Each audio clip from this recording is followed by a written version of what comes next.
Muy buenos días, bienvenidos al Lenguaje de Mamás. Yo soy María, estoy aquí con ustedes como todos los jueves y hoy tenemos un invitado de nuestros favoritos. Está con nosotros el doctor Francisco Sánchez Carballo.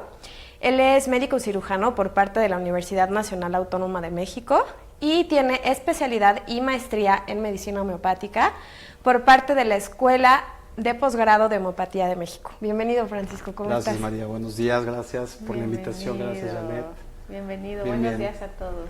Bueno, el tema que vamos a tratar hoy, como vieron ustedes en los promos, es fiebre, mitos y realidades. Entonces tenemos que empezar por preguntarle al doctor, ¿qué es la fiebre? Bueno, primero gracias por la invitación. Y claro, tenemos que definir primero lo que es la fiebre, para que tengamos claro el concepto primero y después podemos platicar ya del tema mucho más abiertamente.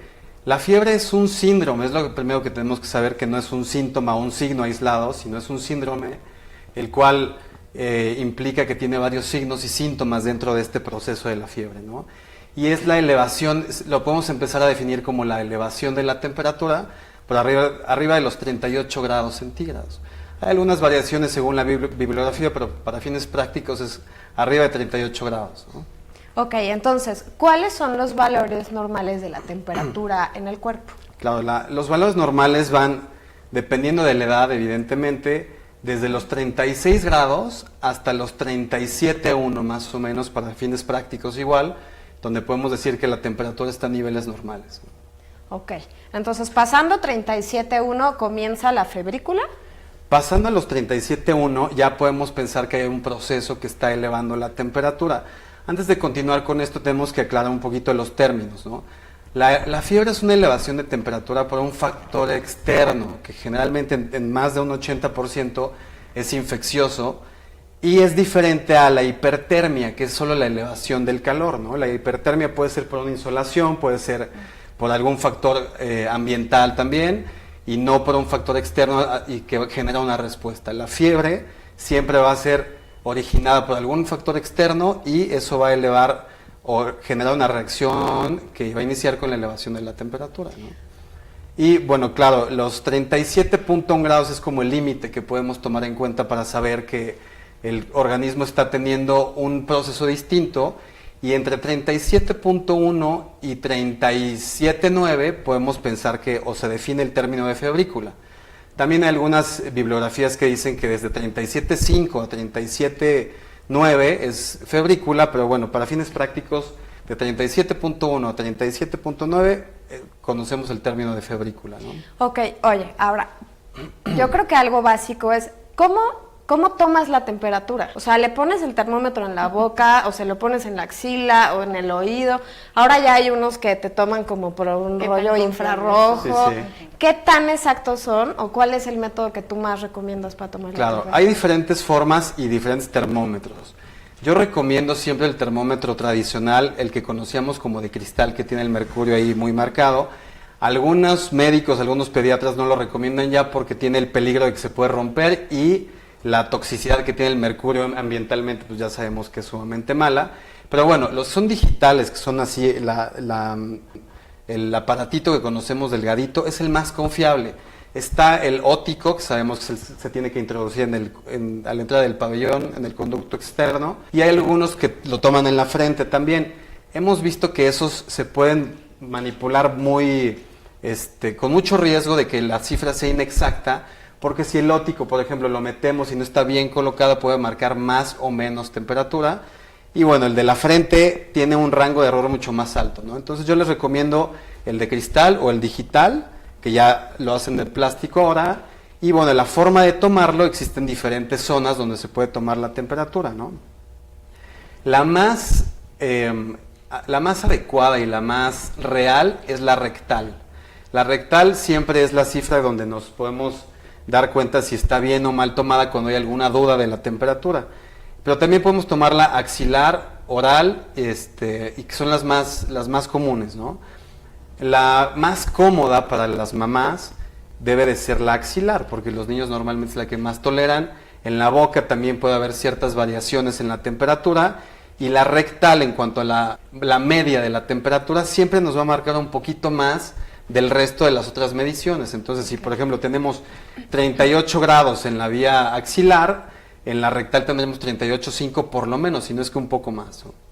Ok, sí, porque de ahí aparte, ¿no? Todo lo demás, o sea, cómo sé si sí tiene fiebre, cuántos grados, etcétera. Y en efecto, la rectal es como súper complicada, ¿no? Claro. Entonces la axilar es como lo más, Sí, lo más la otra sencillo y lo me más da miedo. amigable, ¿no? Sí, claro, exactamente. Oye, y ya que tienes fiebre, ya que le tomaste la temperatura, ya que te marcó por encima de 38, ¿qué es lo que está pasando en el organismo de mi hijo cuando ya pasa los 38 grados? Claro, tenemos que explicar bien a las mamás y a todo el público en general que el proceso de fiebre o el síndrome febril es una entidad totalmente necesaria para algún proceso de defensa en el caso de una infección, que normalmente es la causa que provoca la temperatura, ¿no? Difícilmente va a haber fiebre si no es por alguna infección y se deben a factores como algún trauma directamente en algunas zonas donde está el termostato, que ahorita vamos a platicar de eso. Pero bueno, la fiebre, contestando la pregunta que me decías, siempre se va a generar por un factor externo, como decíamos al principio, y tenemos diferentes microorganismos que la pueden causar. Sabemos que lo viral, bacteriano, cualquier tipo de bicho es el encargado de generar una respuesta. A estos bichos o estos factores externos les vamos a llamar pirógenos externos. Espero no confundirlos un poquito con estos términos médicos porque es de lo más complejo y en las diferentes pláticas o clases que hemos dado de esto, es la forma en la que más se confunden, pero bueno, vamos a intentar hacerlo de lo más práctico posible, ¿no? Estos pirógenos externos son los encargados de generar en el organismo una respuesta. Esta respuesta, evidentemente, se genera en la sangre con unas células que vamos a llamar pirógenos endógenos, que son los que justo reciben la respuesta de los pirógenos externos o exógenos, y van a generar que se empiecen a echar a andar ciertos mecanismos en el organismo como una respuesta inmunológica ante este estímulo externo, ¿no? Estos pirógenos endógenos, o sea, los de adentro, van a ser unas proteínas que se van a encargar de mandar una señal. Yo cuando en la consulta me preguntan los pacientes un poquito sobre la fiebre, les explico que estos pirógenos son los encargados como unas lucecitas que mandan una señal al hipotálamo. El hipotálamo, que ya sabemos está en el sistema nervioso central, tiene un termostato. Ese termostato se llama centro termorregulador hipotalámico. Es el encargado de tener una temperatura de acuerdo a lo que estemos viviendo en ese momento estable, y ya vimos que la media es normal, entre 36 hasta 37,1 más o menos. Cuando hay este estímulo de los pirógenos externos y generan pirógenos endógenos o internos, se echan a andar ciertos mecanismos de respuesta inmunológica. Hay unos procesos sumamente complejos y adecuados para el organismo que hacen que las células empiecen a reproducir. Todas las células del sistema inmunológico, como los que conocemos, macrófagos, linfocitos y demás, empiezan a generar una respuesta adecuada para que se echen a andar factores justo para que el bicho en cuestión, o sea, el pirógeno externo, no genere una lesión tan interna. Es cuando vamos a tener que el organismo produce necesariamente, y aquí es de los primeros puntos que vamos a empezar a aclarar, que la fiebre es absolutamente necesaria para que el cuerpo pueda tener una reacción ante este proceso infeccioso, ¿no? Ahora, otra pregunta. ¿Cuáles son los síntomas que a mí me pueden empezar como a prender el foquito rojo de que mi hijo tiene fiebre o le está empezando a dar? Claro. Evidentemente en esta reacción que estamos explicando ahorita, vemos que van a haber muchos cambios. Dentro de estos cambios fisiológicos o fisiopatológicos, que no nos vamos a clavar tanto porque es un poco complejo, hay ciertas respuestas vasculares, o sea, de los vasos sanguíneos, ¿no? Dentro de las primeras respuestas hay una vasoconstricción. Imaginemos a los vasos sanguíneos como unas mangueritas. Estas mangueras se empiezan a apretar, o sea, hay una vasoconstricción, y esto hace que el calor se guarde mucho más tiempo en algunas zonas. Si tú tienes un calor guardado, por ejemplo, en el centro, en la cabeza, el resto del cuerpo empieza a tener frío, porque empieza a haber una falta de irrigación de sangre en algunas zonas, manos, brazos, en el cuerpo en general, y esto nos va a generar los primeros síntomas que pueden ser los escalofríos. Exactamente. Okay. Puede variar siempre de persona a persona y este proceso no presentarse tan notoriamente en algunos niños como en otros, ¿no? En algunas personas como en otras. Entonces estos escalofríos pueden ser parte inicial de ese proceso, ¿no? Después de esto tenemos ya una respuesta distinta del organismo y se echan a andar diferentes factores donde hay una vasodilatación. Acordémonos de estas mangueritas que se van a primero apretar mucho, que es la vasoconstricción, donde empieza a haber frío, y luego empieza a haber una vasodilatación. Empiezan como a bombear la sangre mucho más fuerte, y ahí va a haber un proceso de calor mucho más generalizado, y puede empezar la sudoración, la fiebre. Recordemos que los dolores de cabeza tienen que ver mucho con este proceso de vasoconstricción y luego vasodilatación, y es cuando sentimos, hay veces que hasta sentimos en la fiebre estos dolores de cabeza como pulsátiles, ¿no? Sentimos como ese bombeo fuerte y estamos ya en ese proceso de vasodilatación. Y bueno, hay muchos más síntomas, que puede haber dolores articulares, malestar general, sudoración excesiva, aumento de la frecuencia cardíaca, que no es como tal un síntoma, sino un signo que tenemos que notar para saber que está el cuerpo bombeando la sangre más fuertemente para distribuir ese calor, que no es algo malo, ¿no? Luego hay pacientes que me dicen, doctor, es que mi hijo está teniendo un problema del corazón porque tiene fiebre, ¿no? Y hay que explicar muy bien que no es eso, que es un proceso natural de vasodilatación, aumenta la frecuencia cardíaca para que el calor se distribuya mucho más distalmente y no se centralice tanto, y por eso pensamos que puede haber un proceso complicado del corazón cuando no lo hay, ¿no?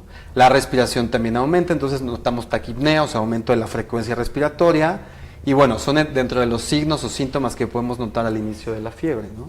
Yo quiero preguntarte, Claro. como mamá nos alarmamos, ¿no?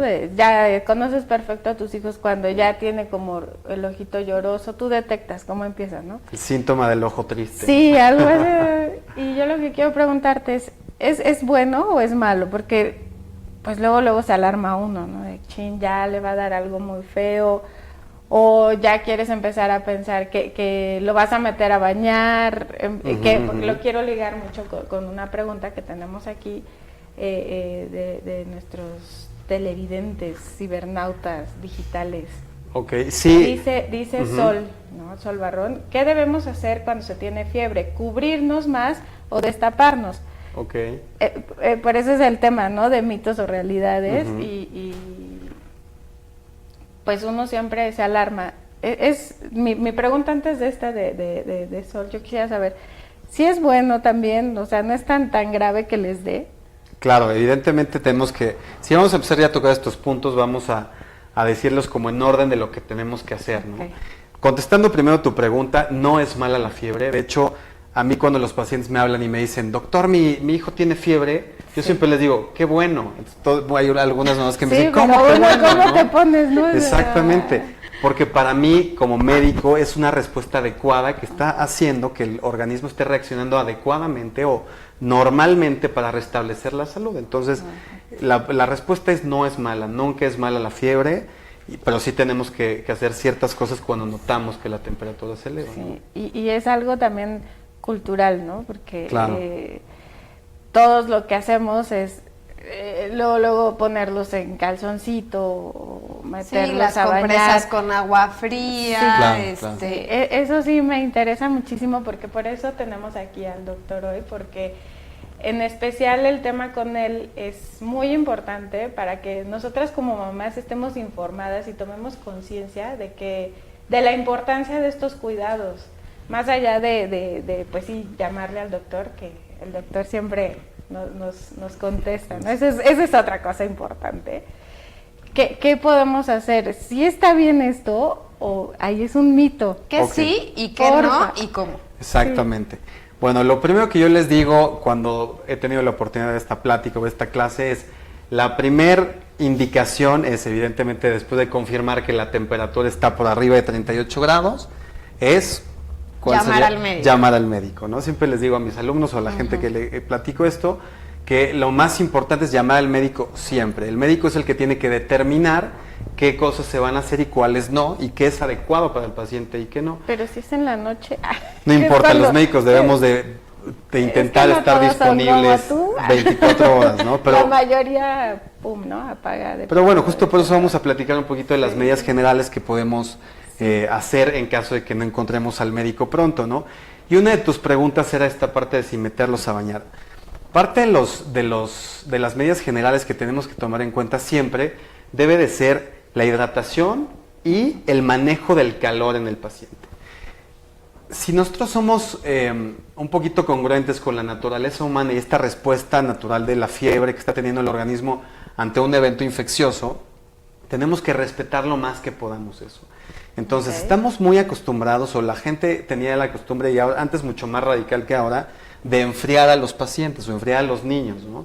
Antes los metían a bañar hasta con agua fría, hasta no, con hielo los hielo. metían, Es que ¿no? si Sí, vas con al tinas hospital, con hielo. a mí me pasó recién, no, bueno, hace unos 4 años, ¿no? Todavía llegué a urgencias, y en urgencias, no me acuerdo, o sea, traía 39, ya casi 40 mi hija, y de plano en una tina, agua fría, helada casi, ahí la tuve que meter, ¿no? O sea, no es tanto de antes, sino sigue siendo. Claro. Sí, pero antes sí era hielo. O sea, yo Sí. me acuerdo que cuando yo tenía 3 años me metían en tina con hielo. Yo les digo a mis pacientes, por ejemplo, pregúntense ustedes que si ustedes tienen muchísima fiebre y se sienten con síntomas como los que platicamos, malestar general, tos, gripa, no sé, algún dolor articular o un malestar general importante, que los desvistan y los pongan en aire frío o en agua fría. ¿Qué respuesta creen que pueda tener el organismo? Seguramente va a empezar a generar calor. mucho más A compensar, intensidad, ¿no? de los síntomas, claro, a compensar la disminución de ese calor tan radicalmente con algún otro síntoma, ¿no? Yo les explico casi siempre, imagínense ustedes que tienen ustedes una papa que acaban de cocer, ¿no? Si esa papa que está súper caliente la ponen en el chorro de agua fría y la empiezan a pelar, el calor que tiene internamente va a hacer que en pocos segundos, o sí, exactamente, ni minuto, en pocos segundos se vuelva a calentar la papa muchísimo, ¿no? ¿Por qué? Porque estamos inhibiendo la salida del calor. O sea, el calor se va a guardar más tiempo. Es como otro ejemplo, si tienen ustedes las manos en una temperatura, se toman con un termómetro de la temperatura de las manos, y una mano la meten en el agua fría, y la otra no, se toman la temperatura después de que la sacaron, y evidentemente la que metieron en agua fría va a estar más fría. Pero ¿qué va a pasar después de unos minutitos? Se vuelven a tomar la temperatura de las dos manos y la que metieron en agua fría va a estar más caliente. No. ¿Por qué? Por Hemos vivido compensación. en el error. No tanto, ahorita vamos a explicar por qué no, porque Ok. este tipo de medidas son congruentes con el tratamiento que se hace tradicionalmente con los antipiréticos. Pero ahorita vamos a explicar esta parte. Sí. Entonces lo que hay que buscar es que este calor fluya. Si nosotros enfriamos externamente, hacemos que este calor, por compensación después del enfriamiento, se vuelva a guardar y a veces mucho más intenso. Entonces, mi recomendación en el sentido del baño puede ser que los metan a bañar, pero con agua calientita. Esa agua caliente va a generar que ese calor interno, que está muchas veces muy congestionado en algunas zonas, empiece a fluir hacia las zonas más distales.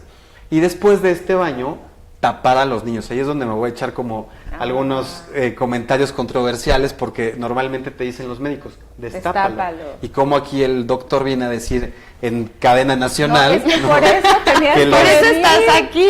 que los tapen, ¿no? Entonces vamos a explicar un poquito esta parte. Sí.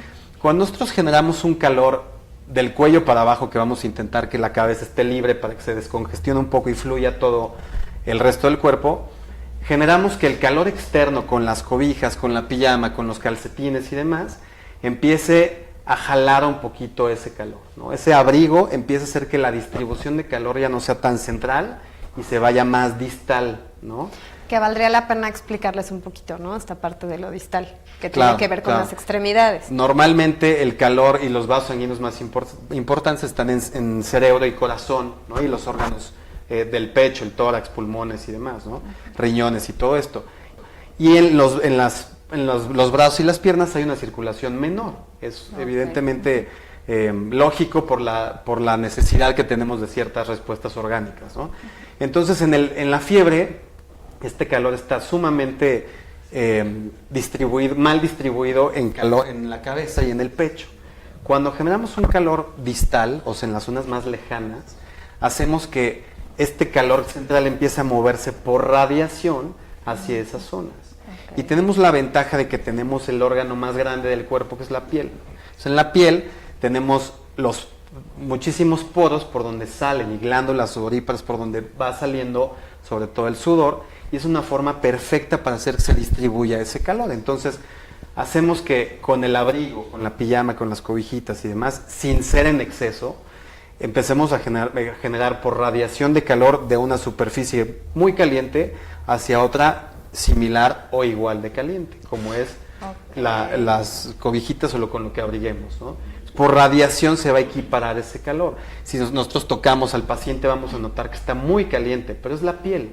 Y vamos a empezar a notar que la mejoría de esa congestión de calor empieza a ser mucho mayor, traducida en mejoría de los síntomas, ¿no? ¿Y cómo es que creemos, ¿no? Que cuando, por ejemplo, tienes ya la fiebre y te destapas, aunque te estás muriendo de frío y sientes más y más y más, te tomas algo, ¿no? Un antipirético, diría el doctor. Y después Exactamente, ¿no? de cuando ya te hace efecto, dices, ya se me está saliendo la fiebre porque ya estoy sudando. Exactamente. ¡Qué error! ¿No? Bueno, o sea, Que estaría buenísimo que nos explique cómo funcionan los antipiréticos. O sea, qué es lo que pasa cuando te tomas el ibuprofeno, el paracetamol o todo este tipo de medicamentos que justo te cortan, ¿no? Claro. La fiebre.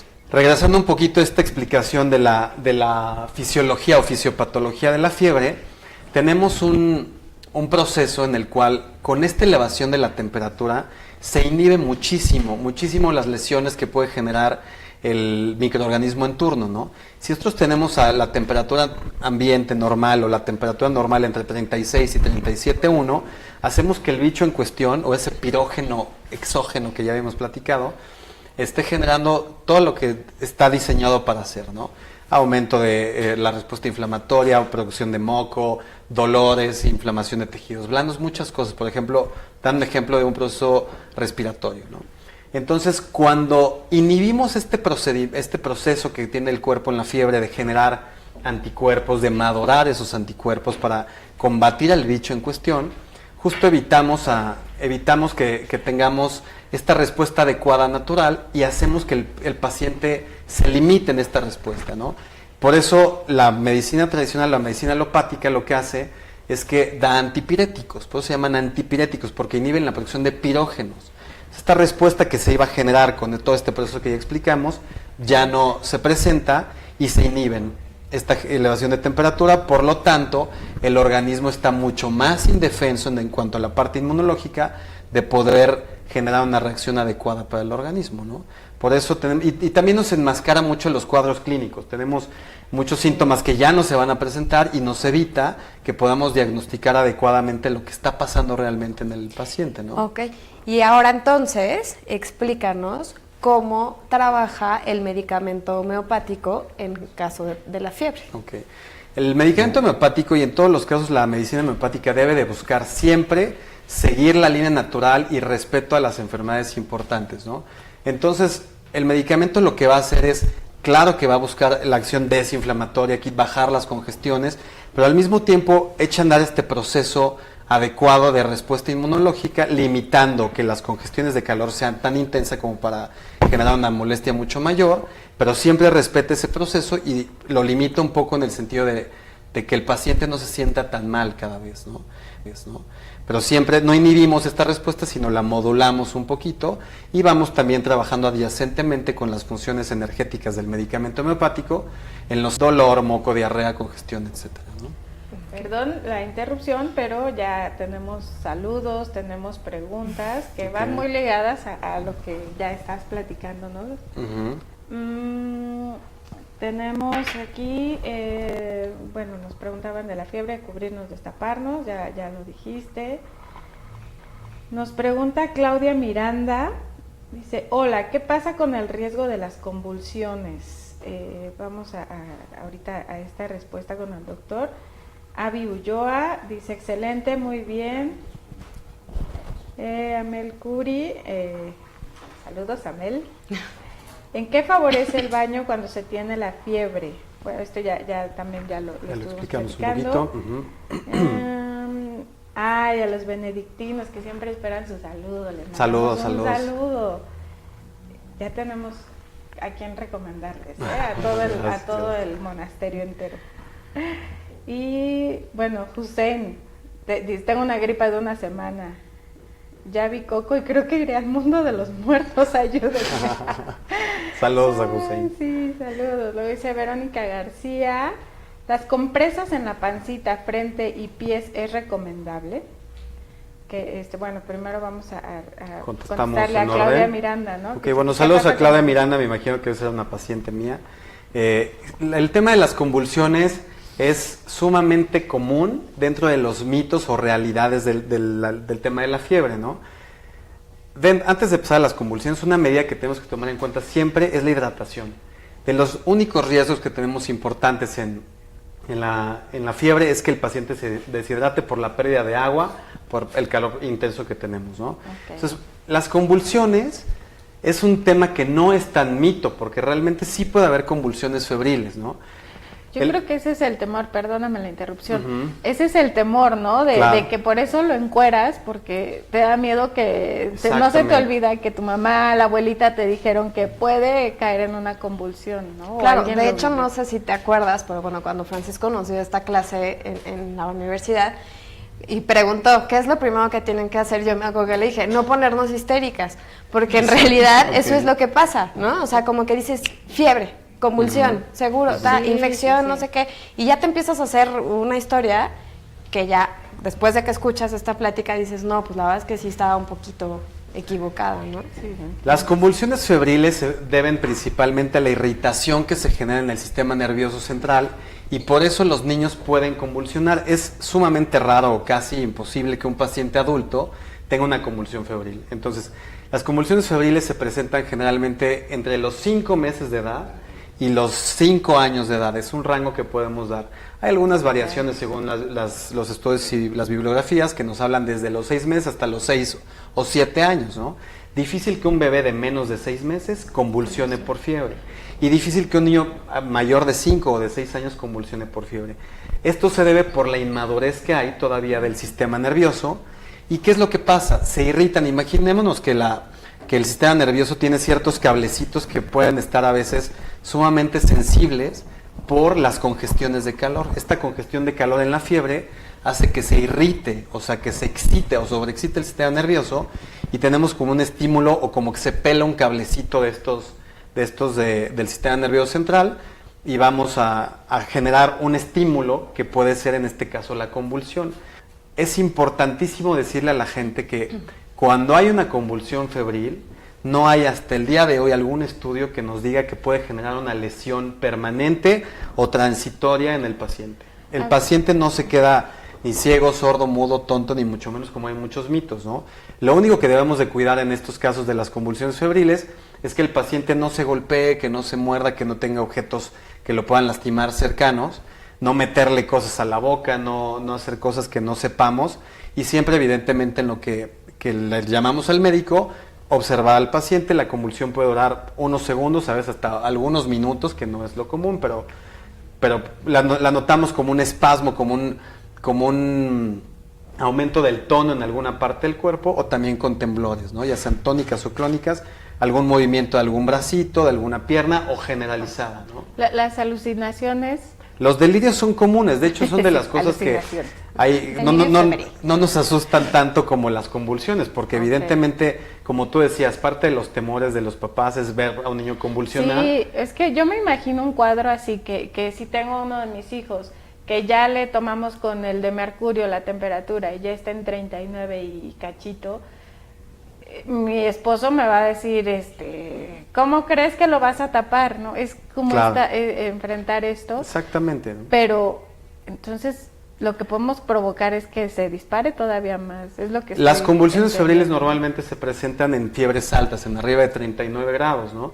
Siempre lo que hay que buscar es que el paciente tenga una mejoría general, no solo momentánea. El suprimir o inhibir la temperatura o demás síntomas nos va a dar lugar a enfermedades más complejas o más recurrentes.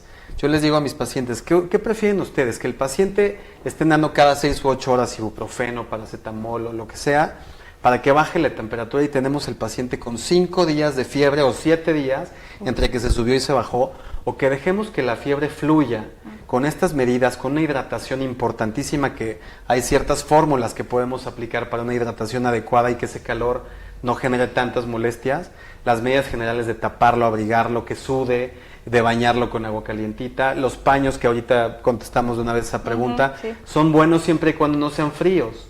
Si generamos algún tipo de de paños en alguna zona calientes, hacemos que fluya ese calor. También luego me dicen, ponerle pomaditas en las plantas o en las axilas, o alcohol está bien, porque esas pomadas o el alcohol hacen que los poros se abran y fluye un poco el calor por ahí. No es nada que nos intervenga, no tiene medicamentos, esas pomaditas como de tomillo y de eucalipto y estas cosas, sin decir mal acá, ¿no?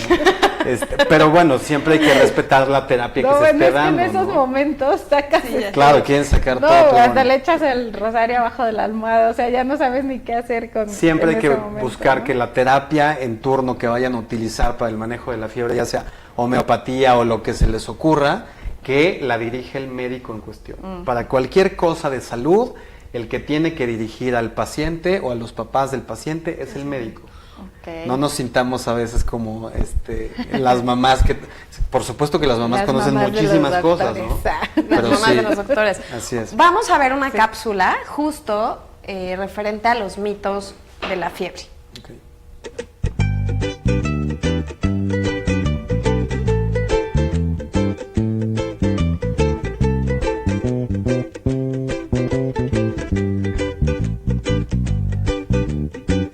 Here's a little song I wrote.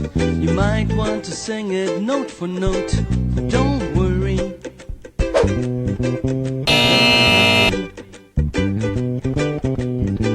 In every life we have some trouble. When you worry, you make it double. Don't worry. Be happy.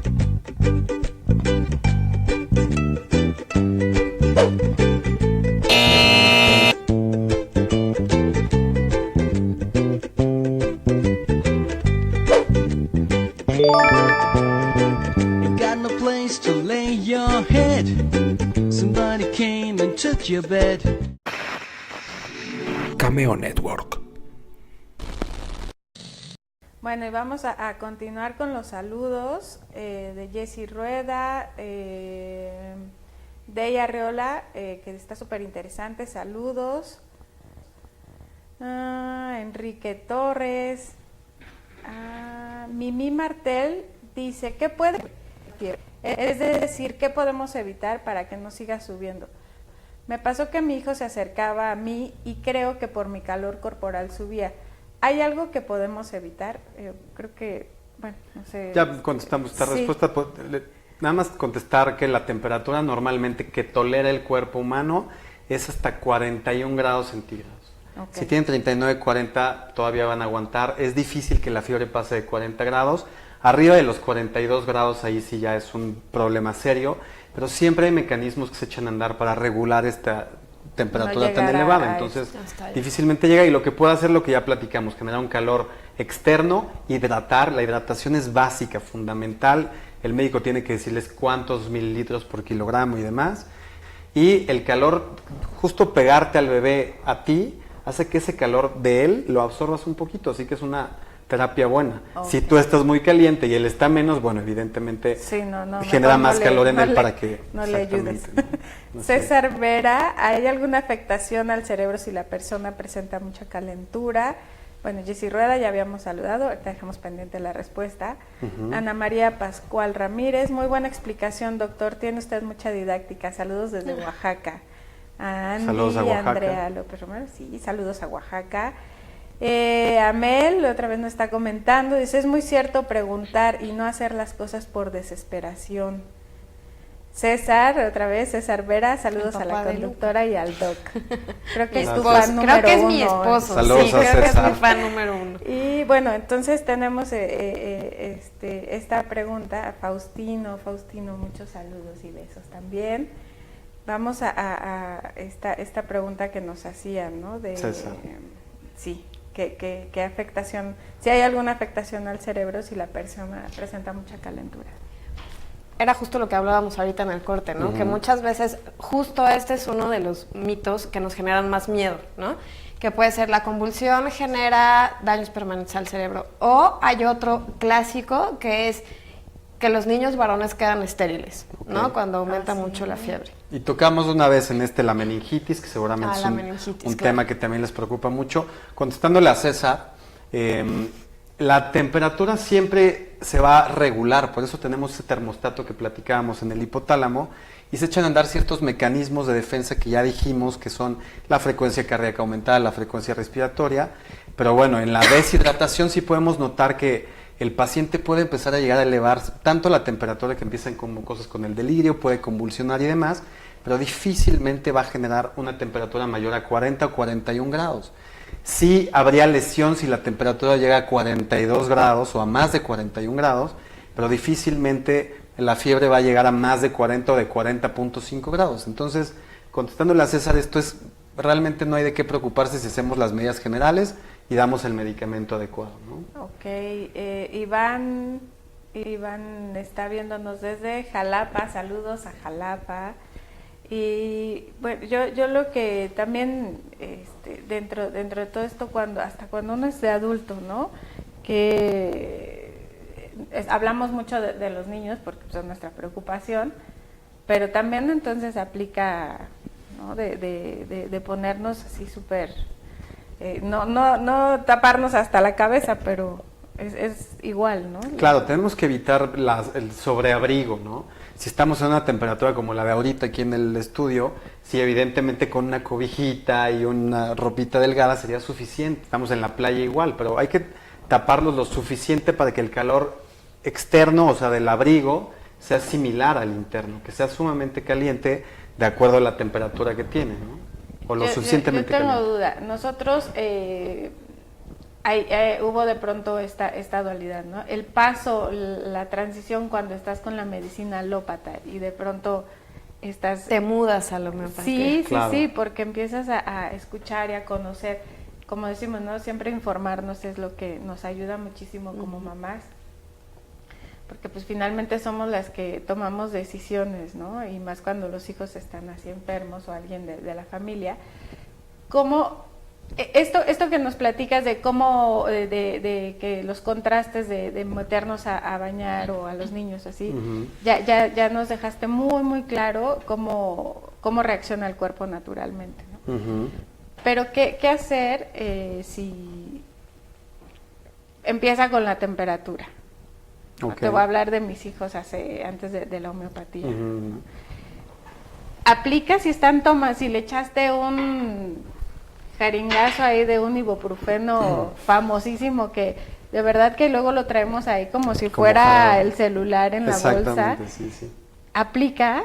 Lo que pasa es que tenemos que ser congruentes con la terapia que se eso utiliza. quiero decir, pues porque ahora Si yo le ya vamos hablaría a- con más confianza ahora que ya estamos con una base homeopática, ¿no? Claro, si vamos a utilizar la terapia alopática, que es la de inhibir este proceso febril, tenemos que ser congruentes con las medidas generales. El ibuprofeno o los antipiréticos comúnmente conocidos como el paracetamol, naproxeno y demás, van a inhibir esta reacción. Uh-huh. Entonces, dentro de esta inhibición, las medidas generales serán congruentes con este tratamiento. Claro. Por eso los médicos alópatas normalmente hacen eso, y está bien, es lo congruente de acuerdo a la terapia. Te voy a inhibir que te calientes, ayúdame enfriándote un poquito. Nos quitan un poco de ropa, ellos mismos ya saben que las transgresiones tan fuertes de meterlos a bañar con agua fría, de enfriarlos demasiado, les pueden generar agravación de otros síntomas adyacentes.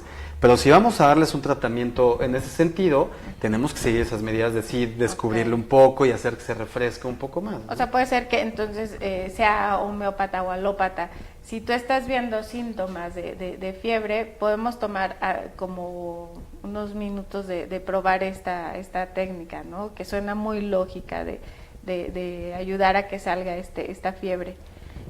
Y ya después, no sé, le pueden dar, como tú dices, lo más importante es hablarle al médico, ¿no? Claro, claro, que el médico decida. Antes de seguir inventando. Y bueno, no tenemos que como corroborar que la técnica funcione, y no es tanto una técnica como tal, sino un procedimiento donde buscamos que fluya o que ese proceso febril tenga un cauce adecuado de acuerdo a la naturaleza de ese síndrome que estamos presentando, ¿no? Okay. Ya si determinan de usar una u otra terapéutica será decisión de los papás o del médico en cuestión, pero bueno, estamos platicando esta forma de buscarlo de la manera más adecuada y natural en cada tipo de paciente que tenga fiebre, ¿no? Y también eso que nos dijiste al inicio, que no es malo, ¿no? Claro, no quiere decir te tengas que ir corriendo a urgencias. Hay pacientes que justo decían en la cápsula, ¿no? Hay que llevarlo de urgencia, ¿no? Hay que hablarle al médico y ver si hay algún otro síntoma o algún diagnóstico que nos haga pensar en una urgencia médica donde sí debamos de llevar al paciente a urgencias y si no, tener las medidas generales que ya platicamos de ellas y hacer lo que el médico diga, ¿no? El paciente no va a tener un proceso de agravación de alguna cosa o de algún órgano importante por la fiebre en sí misma, ¿no? La fiebre en sí no genera ningún tipo de lesión como tal, ¿no? Hablamos de la meningitis, ¿no? Que siempre luego se me ve el tema, que es un tema que tanto preguntan, ¿no? La meningitis es una entidad donde se irritan las meninges cerebrales y puede ser por un proceso de infección bacteriana, viral o a veces hasta sin infección, donde se presenta esta irritación de este sistema nervioso central y hay muchas secuelas. Sí puede haber secuelas permanentes y graves y es un proceso muy delicado de urgencia. Dentro del cuadro clínico de la meningitis existe la fiebre alta, pero no quiere decir que la fiebre por no tratarla o por no bajarla genera una lesión neurológica, ¿no?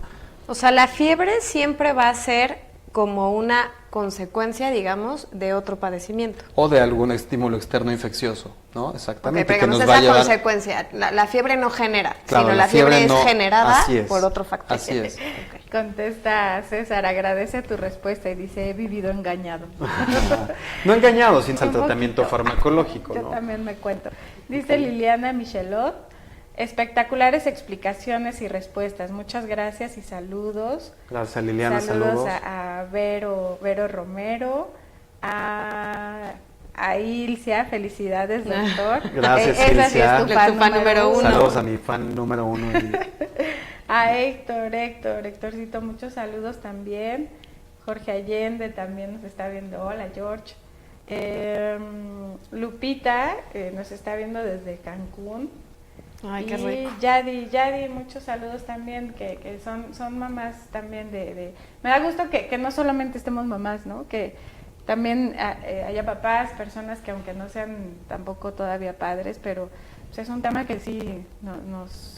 Sí, porque a es todos nos puede dar interesante. fiebre, o sea, al Sí. final la fiebre no es un tema Y de estar niños. informados. Claro, claro. Sí, Exactamente. Bueno. Y algo que sí también me gustaría decir a todas las mamás dentro de lenguaje, ¿no? Es que yo les quiero platicar, ¿no? Como muy personal, fuimos con el doctor Francisco porque somos amistades, pero pues mucho tiempo era de sí, ya vamos a ir. A mi hija le di muchísimo antibiótico. Y sí hubo secuelas, por ejemplo, padeció mucho de los dientes, y era una cosa del terror, creo y escucho mucho eso. Y al empezar a ver con otras familias, ¿no? Que empezaron con la homeopatía o que ya tenían tiempo con la homeopatía o hasta tu misma familia, pues volteas a ver y tiene mucha lógica y mucha razón, sobre todo por todos los daños que evitas.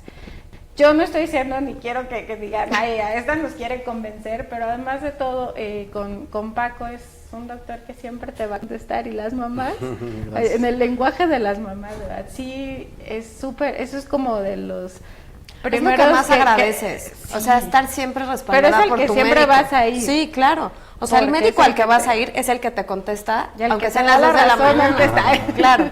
Sí, no, por Te va a supuesto. aterrizar muy bien, te va a dar una explicación, que es el caso con Francisco. Entonces es como tener, no tener miedo, ¿no? Porque es como algo cultural también.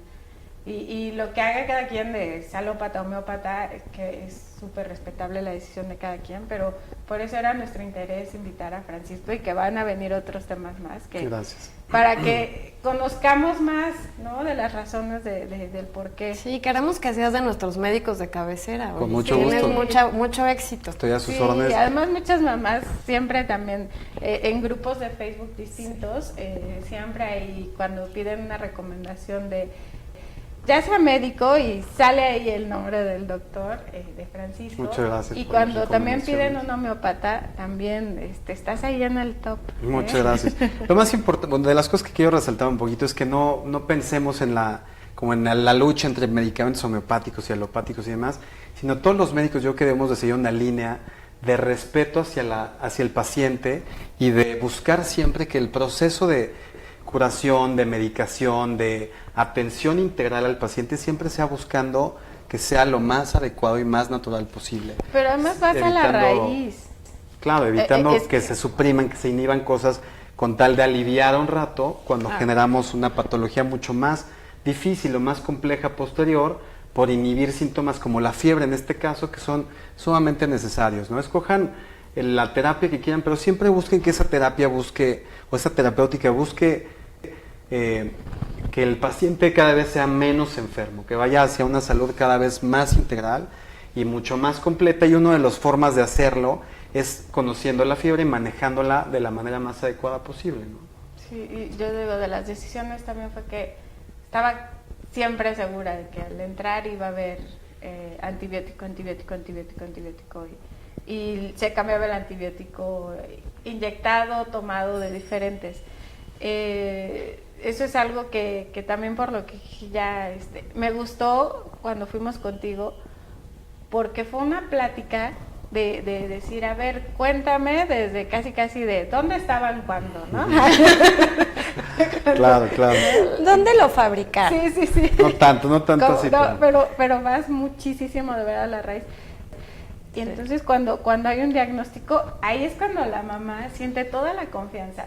Que no estuviste 3 horas esperando a que te atendiera un médico y entras y en 5 minutos te dice, ay, sí, esto, sí, revisión, tal, rápido, ¿no? Entonces, esa es mi recomendación, ¿no? Cada quien toma sus decisiones. Yo nada más platico mi experiencia que les quería compartir. Y ya, para terminar, los saludos. Felicidades, doctor, de Hot Dogs de Tlalpan. Saludos a Sabrina. Has de ser cliente frecuente. No, la dueña es muy amiga mía. Saludos a Sabrina. Al rato pasa por sus hot dogs. Exacto, buenísimo. Mimi Martel, gracias por la información, Doc. Saludos. Saludos a Mimi. Y otra vez los hot dogs Tlalpan están mandando así mucho like. Y un aplauso al doctor. Es un picudo, dice. No, muchas gracias. Y sí, por eso está aquí. De hecho, seguirá. Gracias por la invitación. Oye, bueno, pues ya. La verdad es que también es otro tema que da como para 2 horas más de plática, pero se nos está terminando el tiempo. A mí me gustaría cerrar con, alguna vez me diste en clase una frase sobre qué es la salud. Bueno, la salud hay muchísimos conceptos que podemos hablar, ¿no? En homeopatía tenemos en la especialidad hablamos de filosofía y de conceptos de salud y de enfermedad, pero bueno, la salud, como lo define la OMS, es no solo la ausencia de síntomas, ¿no? Sino es un equilibrio, un bienestar físico, mental, social, en muchos aspectos, ¿no? Es el bienestar inconsciente también, ¿no? Eso es el saber que estás bien en todos sentidos sin tener que estar pensando que te duele y demás.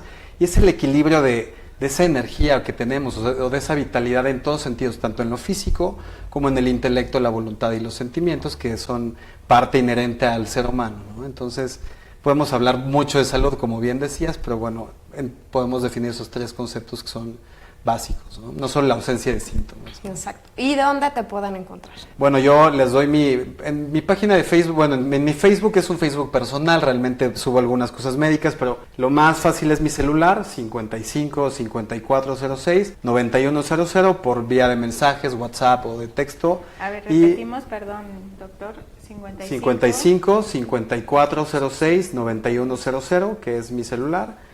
Ahí por mensajes, y ahí les puedo dar los teléfonos de los consultorios que tengo en Coyoacán o en Interlomas, ¿no? Perfecto. Pues listo, gracias Francisco, no, ustedes, gracias Jan. Lo vamos a dejar aquí en los comentarios los datos, y también cuando ya lo tenemos ahí precisamente en la pantalla, y en las reproducciones también lo van a tener. Es muy fácil encontrarlo. Lo googlean, también aparece. Siempre aparece, en todos lados, es omnipresente. Gracias. Muchas gracias, nos vemos el próximo jueves. Y gracias por acompañarnos hoy en Lenguaje de Mamá.